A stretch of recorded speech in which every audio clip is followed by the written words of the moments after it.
곧 길이요 진리요 생명이니 나로 말미암지 않고는 아버지께로 올 자가 없느니라. 아멘. 기도하겠습니다. 은혜로우신 하나님, 우리가 주의 은혜를 모르고 그동안 걱정 근심하며 지냈던 것 용서하여 주시옵소서. 길이요 진리요 생명이신 주님을 바라보게 하옵소서. 오늘도 주님의 아들을, 하나님의 아들을 우리가 구주로 영접하여 주님으로 섬기고 살며 모든 걸 주님께 맡기며 주의 능력을 보게 하옵소서. 오늘 말씀을 나누고 또한 주님께서 직접 말씀하실 때에 성령이여 임하여 주셔서 깨닫게 하시고 주님 살아계신 것 오늘 알게 하여 주시옵소서. 주님의 능력 믿고 따르게 하옵소서. 이 말씀을 전하는 연약한 종에게 주여 함께하여 주셔서 온전히 주의 영광만이 드러나게 하옵소서. 이 모든 말씀 주 예수님 이름 받들어 간절히 기도드리옵나이다. 아멘. 세상을 살면서 걱정 근심 없는 사람은 아무도 없습니다. 다 걱정 근심하고 삽니다.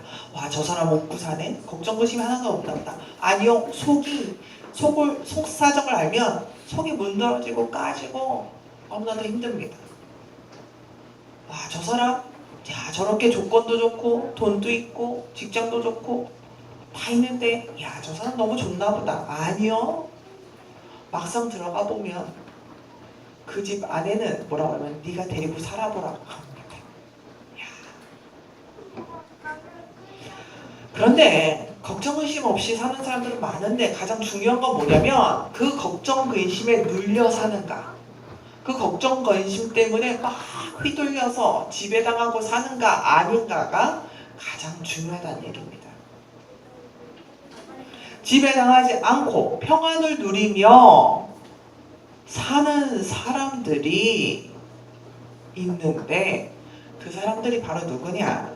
바로 우리들, 예수 믿는 사람들입니다. 하나님 섬기며 사는 사람들이 그리스도인이라고 하는데 이런 사람들을 보고 걱정, 근심에 눌려 살지 않는 사람들이라고 합니다. 사도행전 12장에 보면 놀라운 사건이 하나 나옵니다. 초대교회가 엄청난 괴로움과 박해 가운데 있는데 그때 야고보 사도가 순교당했고 이제 베드로가 죽을 차례입니다. 그래서 베드로가 지금 감옥에 갇혀서 내일이면 죽을 운명인데 이 감옥도 그냥 간수 하나가 이렇게 지키고 있는 게 아니라 자물쇠도 잠그고 문도 잠그고 거기 2명씩 더 보초를 쓰고 베드로가 도망가지 못하도록 내일이면 당장 죽일 요량으로 지금 베드로를 반드시 죽이고 말겠다라는 그런 상황인데도 베드로는 잠을 잡니다. 내일은 죽습니다. 막 그 죽는 그 순간까지 막 공포스럽고 걱정 근심하게 만들려고 막 사람도 세워놓고 막 무시무시한 감옥에도 집어넣는데 베드로는 잠을 잡니다. 이 일이 어떻게 가능합니까? 내일 죽는데, 내일 다 모든 게 끝나는데, 내일 어떻게 고통스럽게 죽일지 아무것도 모르는데, 사자에 찢겨 죽일지 목을 쳐 죽일지 화살을 쏘서 나를 죽일지 어떻게 고통스럽게 죽을지 걱정 근심하고 우리 같으면 막 불안해해야 할 텐데 베드로는 편안하게 잠을 잔다는 것입니다. 어떻게 이런 일이 가능하겠습니까? 베드로는 죽음을 두려워하지 않기 때문에 잠을 잘 수 있었습니다. 어떻게 하면 죽음을 두려워하지 않습니까? 예수 그리스도께서 십자가에 못 박혀 죽으시고도 고통스럽게 죽으시고도 3일 만에 부활하셨고 하나님의 아들 하나님께서 자기와 함께 하시고 있다는 것을 믿었기 때문입니다. 오늘 말씀을 보니까 예수님께서 우리로 하여금 뭐라고 얘기하십니까? 마음에 근심하지 말라고 얘기합니다. 예수님이 나의 구주 되시는 예수님이 근심하지 말라고 말씀하시는데도 우리는 뭐 합니까? 걱정됩니다. 힘듭니다. 힘들어서 짜증이 납니다. 내가 어떻게 할 수 없는 것 때문에 막 불안합니다. 걱정 근심합니다. 그러면 예수님께서 우리에게 근심 걱정하지 말라고 하는데도 근심 걱정하는 데는 무엇 때문에 우리가 그렇게 생각하는지, 그리고 우리가 왜 불안해하는지 그 이유가 뭔지 한번 우리 함께 오늘 말씀을 통해서 알아보고, 그것을 통해서 우리가 마음에 근심하지 않고 하나님의 축복으로 사는 그 방법이 무엇인지도 알아서 하나님의 은혜 가운데 사시는 저와 여러분이 되시기를 바랍니다. 자, 그러면 우리가 근심하는 이유가 무엇일까요? 우리가 근심하는 이유는 단 한 가지입니다. 하나님을 믿지 않기 때문입니다. 너무 간단하죠? 우리가 하나님을 믿지 않기 때문에 걱정 근심한다는 것입니다. 1절 함께 읽겠습니다. 1절입니다. 1절의 말씀입니다. 시작. 너희는 마음에 근심하지 말라. 하나님을 믿으니 또 나를 믿으라. 아멘. 이 말을 거꾸로 얘기하면 뭐예요? 하나님을 믿지 않으니 너희가 근심한다는 말입니다. 예수님을 믿지 않으니 너희가 근심한다는 말입니다. 우리가 근심하는 이유를 잘 생각해 보면 우리가 하나님을 믿지 않기 때문입니다. 하나님을 믿는 것은 근심 걱정을 없애는데 가장 중요합니다. 제가 제 아들을 이제 월요일 날 이렇게 어린이집 이렇게 데리러 이제 찾으러 가면 이제 거기 이제 다른 할머니 할아버지들이 와서 이러고 이제 같이 이제 서서 기다립니다. 그때 이제 애들이 그냥 집에 안 들어가겠다고 해서 이제 어린이집 앞에서 이렇게 놀이터에서 막 놀아요. 이렇게 노는데 거기 있는 할머니 한 분이 저랑 똑같이 이제 손주 데리러 온 할머니 한 분이 이렇게 애들을 보면서 이렇게 말씀하시는 겁니다. 아이고 너네들은 참 좋겠다. 걱정 근심 없고 날마다 행복하고 어릴 때니까 저렇게 엄마 아빠가 뭘 해주고 하니까 참 행복하겠다. 그러고 얘기하십니다. 저는 그것을 보고 생각합니다. 그래요. 엄마 아빠가 이렇게 보호해주고 뭘 주고 이렇게 하니까 아이들은 걱정 근심이 없이 잘 노는 겁니다. 근데 그 누군가가 보호해주지 않는다고 생각하면 날마다 우울하고 날마다 걱정되고 날마다 두려울 수밖에 없습니다. 그 돌도 안 된 애를 어저께 이제 제가 엎혀있는 아이를 보니까 엄마는 힘들어 죽겠어요. 짜증나고 덥고 막 이 애를 업고 있으니 막 다리도 아프고 무겁고, 근데 아이는 싱글벙글 그 안에서 포대 안에서 안겨져 있는 애는 웃습니다. 왜요? 다리 아플 일 없죠. 덥긴 하지만 안겨 있으니까 편안하죠. 근데 그 아이를 이렇게 딱 내려놔 보십시오. 울고 불고 난리 날 겁니다. 왜요? 무서우니까요. 어른들도 무섭고 세상의 것들이 다 무서우니까요. 이와 마찬가지로 우리는 영적으로 하나님을 잘 알고 있습니다.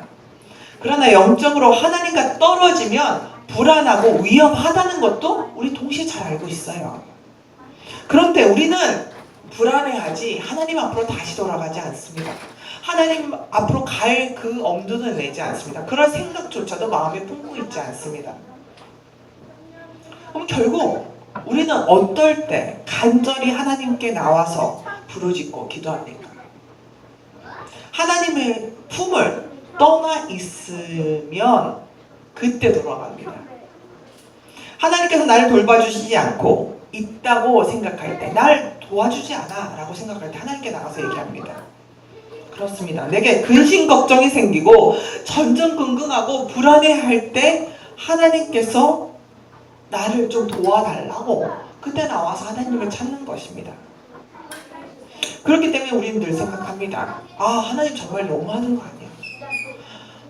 내가 편안할 때는 함께 계시지 않다가 이제 좀 나를 마음대로 내 마음대로 살게 해놓고서는 죄짓게 만들어 놓고서는 내가 불안해하고 힘들 때 그래 내 앞에 다시 와라 라고 이렇게 날 만들기 위해서 걱정 근심도 주고 불안하게 만드는 거 아니야? 하나님 너무 하시는 것 같아. 그렇게 생각할 때가 있습니다. 날 기도하게 만들기 위해서, 날 하나님 앞에 오게 하기 위해서 나를 불행하게 만들고 걱정 근심하게 만드는 거 아니야? 그러나 분명히 알아야 할 것은 하나님께서는 우리를 결코 떠나신 적이 없다는 것입니다. 어찌 보면 우리가 좀 걷게 되었다고, 우리가 좀 뛰게 되었다고, 우리가 좀 어떻게 내 마음대로 할 수 있게 되었다고 하나님을 떠나서 마음대로 다니다가 넘어지고 부딪히고 피가 나고 상처가 나는 것입니다. 마치 집에 딸마다 들어가면서 어머니가 당연히 있겠지 하면서 엄마 다녀왔어 이런 소리도 안 하고 그냥 집에 들어가서 문 잠가놓고 마음대로 지내고, 엄마가 나와서 밥 먹으라고 밥 먹으라고 밥 먹으라고 그렇게 소리를 3-4번 질러야 나와서 밥 먹는 거 또 들어가고,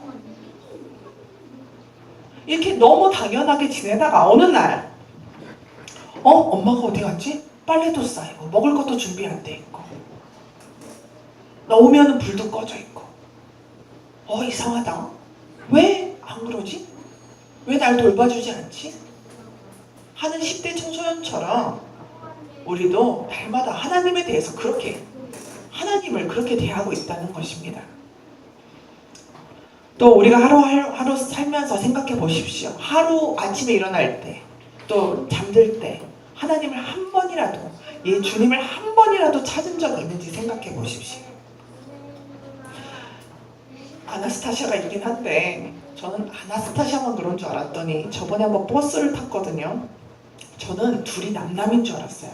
어떤 여자분하고 30대 여자분하고 한 명은 그냥 교복 입은 그 학생인데 난 둘이 남남인 줄 알았어요. 서로 다른데 쳐다보고 묵 가는데 도착지에 딱 도착을 하니까 툭 쳐요.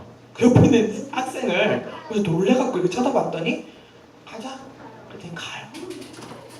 그러니까 옆에서 계속 엄마랑 가는데도 대화 한마디 없이 이어폰 끼고 딴 데 보고 있는 거예요. 근데 가는 방향을 같이 가야 되니까 엄마도 이제 포기했으니까 얘를 몇 번 쳐야, 말을 해봐야 야 가자 라고 얘기할 때 이어폰 끼고 딴 데 보고 앉아있고 하니까 안 되니까 아예 치는 거야. 이렇게 가자고. 생각해 보십시오. 하나님은 옆에 항상 계신데 우리가 돈 버는 게 좋고 벌었으니까 쓰는 게 좋고 또 돈이 없어지면 막 돈이 없다고 울고, 또 어떤 사람 때문에 너무 행복하고 좋은데 또 그 사람이 날 속상해하면 안 들면 막 그 사람 때문에 슬퍼서 막 혼자 난리치지, 이어폰 속에 있는 소리에만 정신이 팔려서 나간 사람처럼 그런 게 있지. 하나님의 옆에 계신 하나님의 말씀을 듣고 하나님께 관심을 기울이고 하나님을 막 이렇게 나와 함께 하시는구나 느끼면서 살아가고 있지는 않고 그냥 그 학생처럼 무시하고 살아가진 않았습니까? 걱정, 근심에 있음에 우리가 마음 쓰지 말고 내가 하나님과 함께 살아가고 있었는지를, 그리고 그 하나님이 함께 하심에 감사하면서 살았는지를 생각해보면 걱정, 근심이 중요한 게 아니라 내가 하나님과 함께 있는가 없는가가 더 중요하다는 것입니다. 그러면 그 문제들이 어떤 사람들이 하는 것보다 더 깔끔하게 해결되고 정말 완벽하게 해결될 것입니다. 그러니까 제 말씀은 걱정, 근심이 주가 아닙니다. 나와 함께 하셨던 하나님을 내가 깨달아가느냐 안 깨달아가느냐, 그 문제의 핵심만 잘 알면 이 걱정, 근심 따위는 없어지게 된다는 것입니다. 이어서 2절과 3절 함께 읽겠습니다. 2절에서 3절 함께 읽겠습니다. 시작. 내 아버지 집에 거할 곳이 많이 있도다. 그렇지 않으면 너에게 일렀으리라. 내가 너희를 위하여 거처를 예비하러 가노니 가서 너희를 위하여 거처를 예비하면 내가 다시 와서 너희를 내게로 영접하여 나 있는 곳에 너희도 있게 하리라. 아멘. 너희를 위하여 거처를 예비하러 가노니 라고 말씀하신 것은 예수님께서 하나님의 구원을 이루시고 그 길을 활짝 여심으로 우리들을 하나님 안으로 들어갈 수 있도록 준비하신다는 말입니다. 바로 예수님께서는 우리로 하여금 하나님의 품에 안길 수 있도록 그 길을 만들어 놓으신다는 것입니다. 우리같이 부족하고 날마다 사단의 유혹에 날마다 연약해서 넘어가고 그리고 죄를 짓고 또 그것 때문에 걱정, 근심을 달고 사는 우리에게 예수님께서 친히 그 장애물들을 다 없애주시고 우리 주인이 되시어서 아버지 하나님께서 사시는 천국으로 우리를 인도하신다는 말입니다. 천국은요, 죽고 나의 육신이 죽어서 떠나가는 곳이 천국일 수도 있지만 우리가 살면서 하나님의 은혜로, 하나님의 축복으로, 하나님께서 주신 평안으로 살아가는 이 순간도 하나님이 계시는 곳이면 다 천국이라는 것입니다. 그걸 잊지 마시기 바랍니다. 교회? 죽어서 갈 천국 때문에 믿는 곳이잖아. 그래요? 그것도 맞습니다. 그럼 죽고 나서 갈 곳이면 나중에 늙어서 내 마음대로 다 살다가 죽기 직전에 가서 교회 가서 믿고 천국 가면 되지 라고 생각하시는 분들도 있습니다. 그러나 더 중요한 것은 이 세상도 하나님이 만드셨고 하나님께서 이끌어 가시고 우리가 하나님의 것이기 때문에 하나님의 나라에 살아야만 우리가 진정으로 천국, 하나님이 계시는 그 천국에서 행복을 누리며 축복을 받으며 살아갈 수 있다는 사실입니다. 그래서 근심 걱정 없이 살려면 예수 그리스도를 믿어야 한다는 것입니다.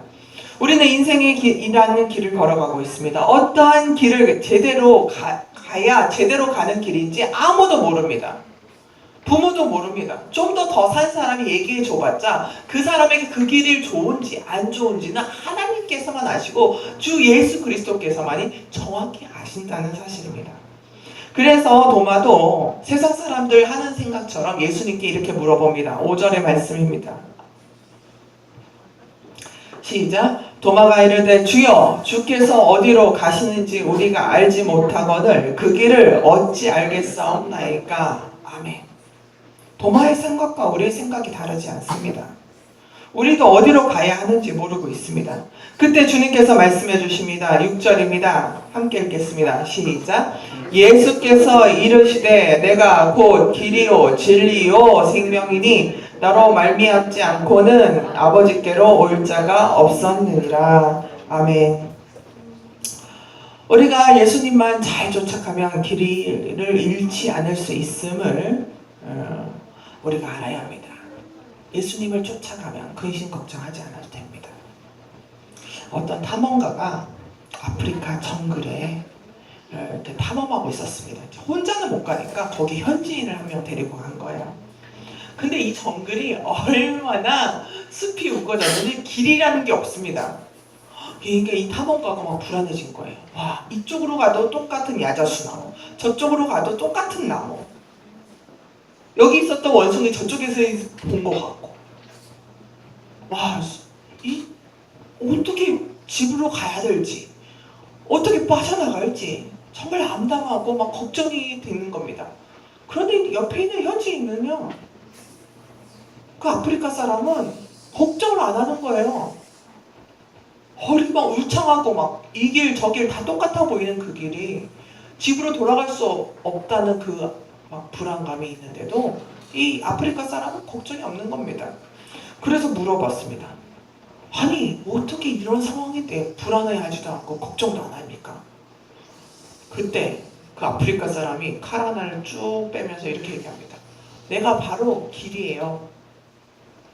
그러면서 이렇게 정글숲에서 잘라내는 칼을 가지고 자기가 길을 만들더니 집으로 그날 어두워지기 전에 돌아왔습니다.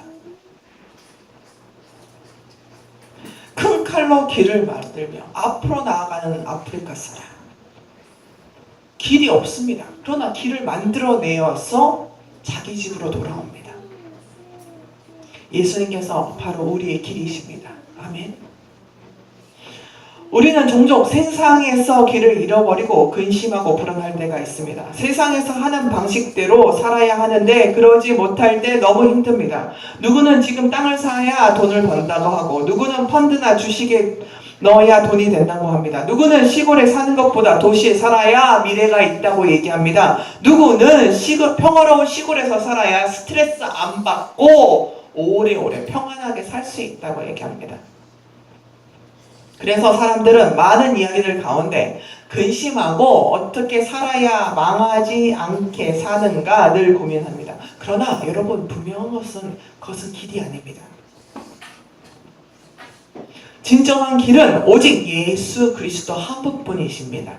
우리가 길을 만들어내 가시는 예수님을 쫓아가야 다른 사람들에게는 그것이 길이 아니고, 그 다른 사람에게는 길이 어떤 그런 길이 아니라 예수 그리스도만 쫓아가야 우리만을 위한, 나 자신만을 위한, 내 삶을 위한 길이 만들어지는 것입니다.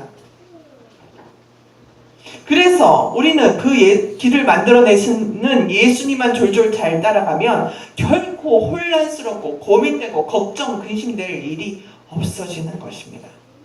그렇기 때문에 근심 걱정 없이 살기 위해서는 성령님께서 함께 하심을 알고 기도하는 것입니다.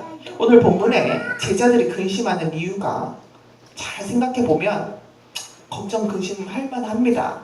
왜냐하면 예수님께서 자신들을 떠나겠다고 말씀하셨기 때문에 근심 걱정하는 것입니다. 그동안 예수님께서는 자신을 따르는 모든 자들을 유대인들의 괴롭힘이라든지 바리새인들의 공격에서 지켜주셨습니다. 그런데 그랬던 예수님께서 떠나버리시면 어떻게 되겠습니까? 그러니까 이 사람들이 모두 불안하고 걱정되는 것입니다. 그러나 예수님께서는 성령님께서 그들에게 임하실 것을 알게 하셨습니다. 사실상 사도행전을 보면, 여러분들 수요일마다 사도행전 강해를 하는데 그 사도행전의 이야기를 보면 예수님께서 떠나시고 승천하시고 하늘로 올라가시고 성령님께서 오신 후에 제자들이 사도로 변했습니다. 제자들이 사도로 변했다는 것은 뭐냐면, 성령님께서 함께 오셔서 연약하고 예수님만 졸졸 따라다니고 아무도 능력도 없고 그냥 불안에 떨던 그 사람들이 성령님께서 오시니까 그들이 예수의 이름으로 귀신을 내쫓고 예수의 이름으로 병마를 쫓아내고 예수의 이름으로 기적을 행하는 그런 놀라운 사람들이 되었다는 것입니다. 골로새서 3장 15절의 말씀에 그리스도의 평강이 너의 마음을 주장하게 하라. 너희는 평강을 위하여 한 몸으로 부름받았나니 너희는 또한 감사하는 자가 되라 라고 말씀하셨습니다. 우리의 마음에 평강을 주시는 주 예수 그리스도께서는 지금 우리에게 이 순간도 성령을 내려주셔서 그 성령님께서 우리의 모든 근심과 걱정을 없애주시고 또한 우리와 함께 하심을 우리가 알아야 합니다. 그러므로 빌립보서 4장 6절의 말씀 우리는 꼭 기억해야 합니다. 저를 한번 따라 주시기 바랍니다. 아무것도 염려하지 말고 오직 모든 일에 기도와 간구로 너희 구할 것을 감사함으로 하나님께 아뢰라. 그리하면 모든 지각에 뛰어난 하나님의 평강이 그리스도 예수 안에서 너희 마음과 생각을 지키시리라. 아멘. 하나님의 평강이 그리스도 예수 안에서 너희의 마음과 생각을 지키신다 하셨습니다. 기도하시기 바랍니다. 성령의 다스리심을 받으시기 바랍니다. 이를 통해야 하나님의 평강이 예수 그리스도 안에서 우리를 지배할 것입니다. 그래야 우리 안에서 우리를 불행하게 만드는 근심과 걱정이 쏙 하고 제거되는 것입니다. 자, 이제 귀하신 하나님께서 우리를 향한 뜻도 우리가 발견하게 되었습니다. 우리 이러한 설교 많이 들어오지 않았습니까? 네, 막 여러 번도 들어봤습니다. 그런데도 우리가 왜 걱정 근심하고 있습니까? 이 설교를 듣고도 그래 하지만 그럼에도 불구하고 난 걱정돼, 난 근심돼, 마음속에 솔직히 그럽니다. 그러면 제가 이야기 하나 드릴 테니까 여러분 스스로 마음을 주님께 믿음으로 한번 드려보십시오. 앞을 못 보는 사람 하나가 이렇게 열차길을 따라서 이렇게 타닥타닥타닥 하고 가고 있었습니다. 근데 저쪽 멀리서 뿡 하고 기차 오는 소리가 막 들렸습니다. 그래서 이 사람이 막 너무 막 당황스럽고 어쩔 수 없으니까 그 철길을 막 확 하고 뛰어내렸습니다. 기차는 지나갔고 했는데 이 떨어질 때 밑이 얼마나 되는지 모르잖아요. 앞을 보지 못하니까. 그러니까 난간을 확 잡았습니다. 동동동 매달려 있었습니다. 기차는 지나갔습니다. 팔에 힘은 빠지고 있었습니다. 올라가야 되는데 올라갈 힘이 없습니다. 근데 막 소리를 질렀습니다. 살려주세요. 나는 앞을 보지 못하는 사람입니다. 살려주세요. 살려주세요. 그때 저기 어떤 청년이 그 소리를 듣고 막 달려왔습니다. 그러더니 이 청년이 뭐라 그러냐면 그 난간에 있는 손을 놓으세요. 앞을 보는 사람이 화가 나는 겁니다. 와서 자기가 매달려 있는 거 봤으면 손을 끌어서 올려줘야지 왜 손을 놓으래? 날 살려줘야지 왜 나보고 죽으래? 막 앞을 못 본 사람이 막 신경을 냈습니다. 왜 나를 구해주지 않고 나를 끌어올려주지 않고 왜 손을 놓으라고 하냐고 막 뭐라 그랬습니다. 그러자 청년이 아무 말 안 하고 그냥 자기 갈 길로 돌아갔습니다. 왜 돌아갔을까요? 청년의 눈에는 그 난간에서 높이가 얼마 안 됐고 손만 놓으면 발에서 이 땅까지 10cm밖에 안 됐기 때문에 그냥 놓아도 안 못 보는 그 사람이 살 수 있는 걸 보았기 때문입니다. 그러니까 또 말하는 대로 하면 어차피 이 사람 팔 힘이 빠져서 넘어지면 그냥 땅에 펴서 주저앉을 거기 때문에 괜히 끌어올려줄 필요가 없었기 때문에 그 사람 돌아간 거죠. 하나님 보시기에 우리는 주님을 아는데 너무 섭섭할 정도로 모른다고 하실지도 모르겠습니다. 하나님을 믿어준다고 하면서 안 믿는 우리를 보고 정말 너희들 너무한다 이렇게 얘기하실 수도 있습니다. 그러나 하나님의 은혜가 무엇인지 깨달은 사람이라면 우리는 걱정 의심하며 살아갈 이유가 없다는 것을 우리는 꼭 알아야 합니다. 그래서 우리와 늘 함께 하시는 하나님을 날마다 만나시고 또한 하나님 품속에 내 자신이 있는 것을 늘 발견하시기를 바랍니다. 그리고 우리의 길 대신 진리 대신 생명 대신 예수님을 늘 쫓아가면서 우리의